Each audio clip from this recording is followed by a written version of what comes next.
All right, so are we ready to dive into this deep dive you sent over about becoming a photography teacher? I have to say, some of the stuff you sent over is really making me want to dust off my old camera. Yeah, it's really interesting stuff. You've given us a lot to unpack here. Everything from lesson planning to some really interesting articles about how AI is changing hiring for creatives. I know it's amazing how technology touches everything these days, even art, right? But first things first, let's talk about the actual job. This RoleCatcher Career Guide makes the whole photography teacher thing sound so rewarding. What stood out to you the most about it? Hmm. It's interesting you should say that. That balance the guide talks about. That you're not just teaching the technical side of things, like the aperture shutter speed, all that. You're actually nurturing someone's artistic vision. Yeah. It's like being an art coach, but for their creative eye through photography. Yeah, that's such a cool way to put it. And then seeing your students' work showcased in exhibitions. Talk about a proud teacher moment. Absolutely. And the guide was really specific about how important it is for teachers to stay updated, not just on, the classic techniques, but on all of the new technology and things too. That really resonated with me. Yeah, it makes sense though, right? New cameras, editing software, everything's changing faster than ever. Mhm. Speaking of which, let's shift gears a little bit to the job market itself. The guide kind of hints that it can be competitive. Yeah. What did you gather from the data we have? Well, the Bureau of Labor Statistics data that was cited in the guide actually paints a somewhat optimistic picture. Believe it or not, the demand for post-secondary art teachers, which includes photography, is predicted to grow faster than average over the next few years. So it's not all doom and gloom. That's a relief. Yeah. But still, with competition standing out is key, right? This role catcher platform you included keeps popping up. They seem to be doing some interesting things with AI and job hunting. Oh, yeah, they really are. Think of it this way. You're a photography teacher. You're looking for a new position. You've got your portfolio, your resume, the works. Right. Yeah. And RoleCatcher swoops in with AI and analyzes all the job descriptions and highlights the specific skills employers are after. Oh, okay. So it's like having a superpowered assistant who can read between the lines of all those job ads. Exactly. And then it helps you tailor your application to emphasize the skills that they want. It's like having a secret weapon. That's incredible. So it's not even just about being a great photographer anymore. It's about understanding how to use technology to your advantage. You hit the nail on the head. It's a trend we're seeing more and more these days, and not even just in creative fields. It seems like the whole world is becoming tech savvy. But let's get back to the heart of it, the teaching. Let's say you ace the interview, land the job. What does the career ladder look like for a photography teacher? So the role catcher guide outlines a pretty clear progression from entry-level positions where you might be assisting senior teachers all the way up to leading a whole department or even shaping the curriculum for photography. Wow, so there's real room for growth in this field. That's amazing. They even had some profiles of teachers at different stages in their careers, right? Yes. I was very impressed by the one of a senior photography teacher who had set up industry partnerships for all of their students. Talk about going above and beyond. That's amazing. It really shows how this career path leads to some really incredible opportunities, not just for the teachers, but for the students too. It really highlights the fact that it's not just about teaching photography, in isolation. It's about connecting students with the industry and preparing them for what comes next. It's like you're not just teaching how to take a good photo, you're giving them a whole roadmap to a career. Exactly.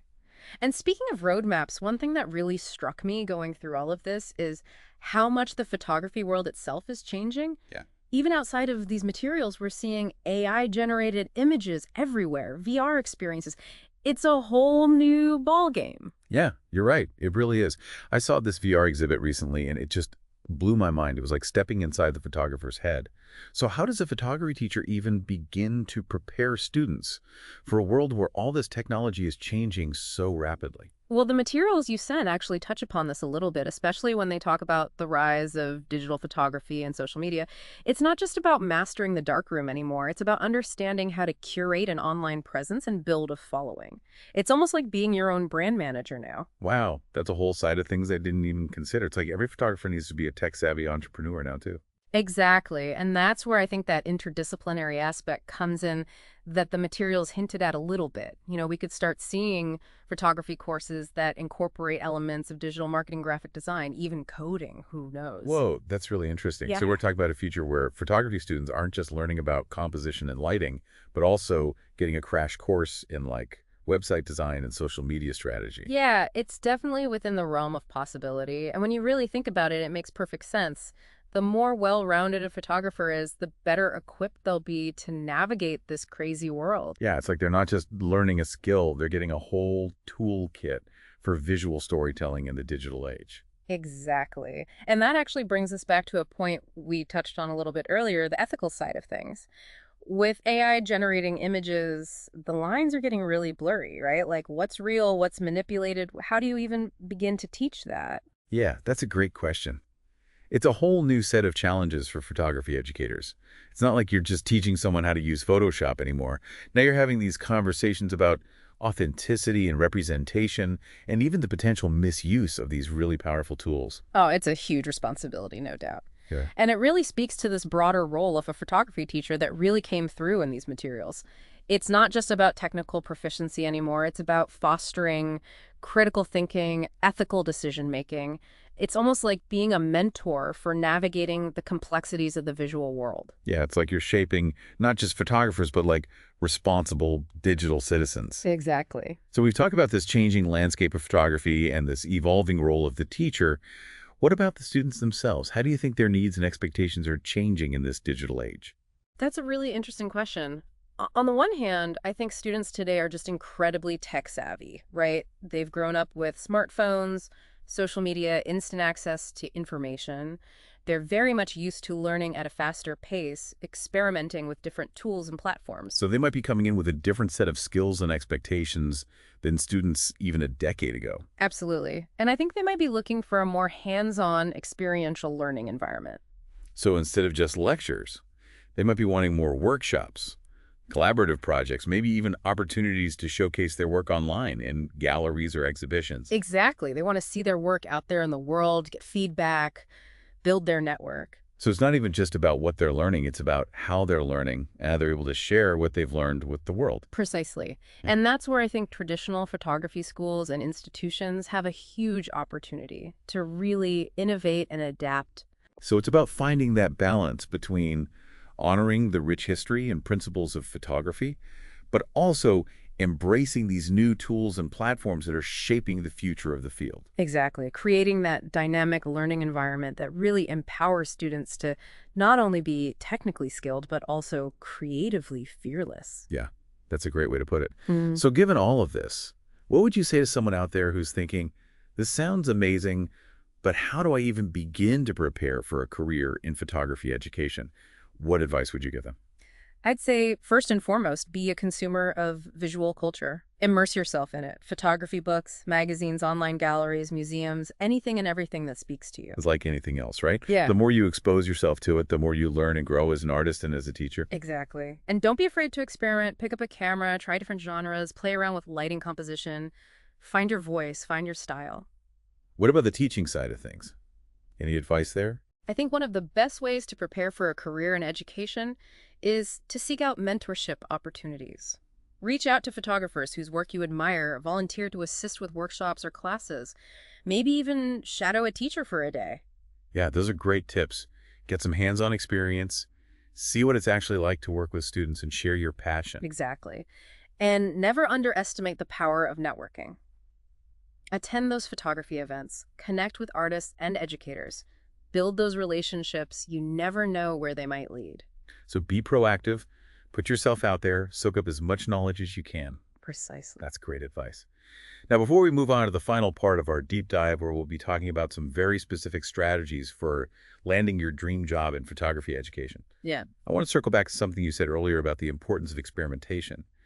What advice would you give to someone who might be feeling a little stuck creatively, maybe a little intimidated by all the incredible photography that's out there? How can they find their own unique voice and vision? That's such an important question, and I think it's something that every artist grapples with at some point in their journey. I'd say don't be afraid to start small. Focus on what truly moves you, what sparks your curiosity. It could be something as simple as the way the light hits a leaf or the texture of a brick wall. Finding beauty in the everyday, Yeah. training your eye to see the extraordinary in the ordinary. Exactly. And don't be afraid to break the rules. Experiment with different techniques, even make mistakes. Sometimes the most interesting discoveries happen when we're willing to kind of step outside our comfort zone and embrace the unexpected. Absolutely. And just remember, there are no right or wrong answers in art. There are only different ways of seeing and expressing.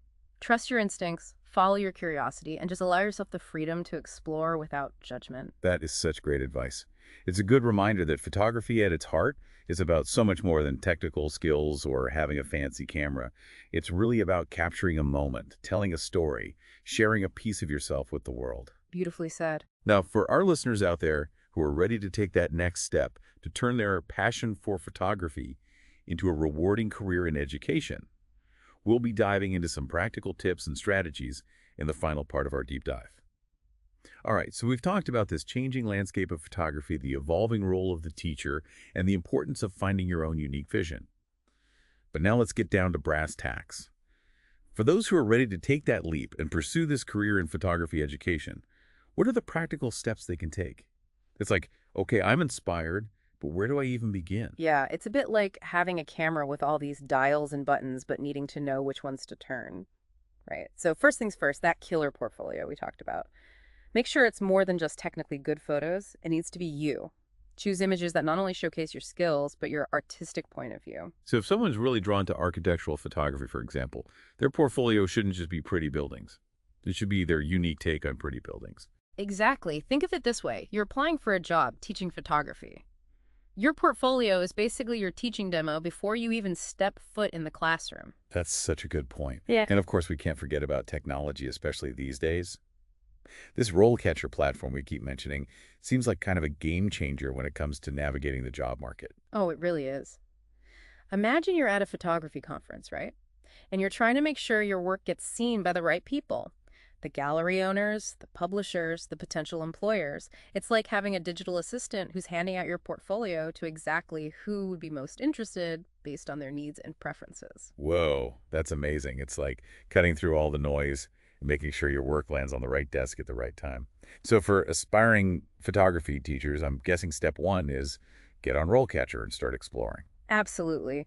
Research those potential employers, look at the job descriptions, see what skills are in high demand.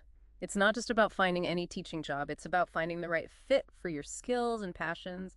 Yeah, because ultimately you're going to be happiest and most successful in a role where you can really connect with the material and with your students, right?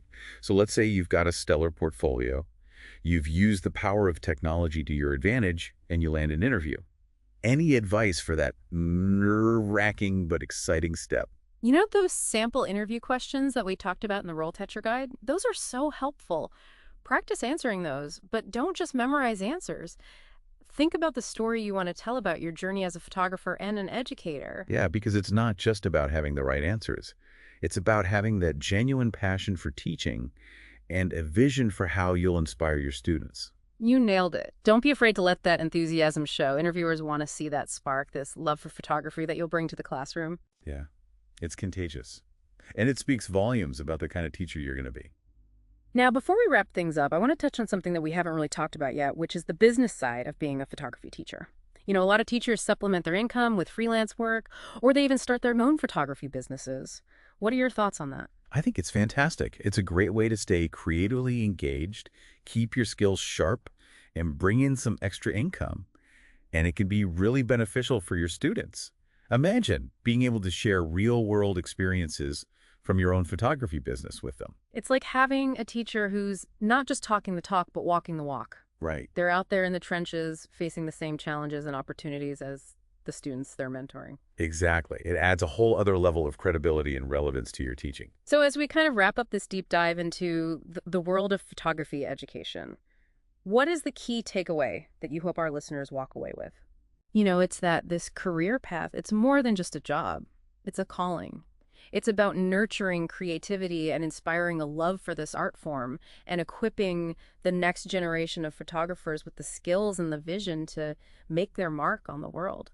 It's about being a mentor, a guide, Yeah. a lifelong student yourself, and constantly evolving and adapting to this ever-changing landscape of photography. And who knows, maybe we have some future photography stars listening right now who will be inspired to embark on this amazing journey. I hope so. Well, this has been such a great conversation. Thank you.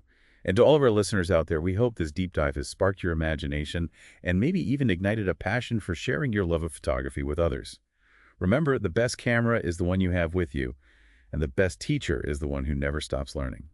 Until next time, happy shooting.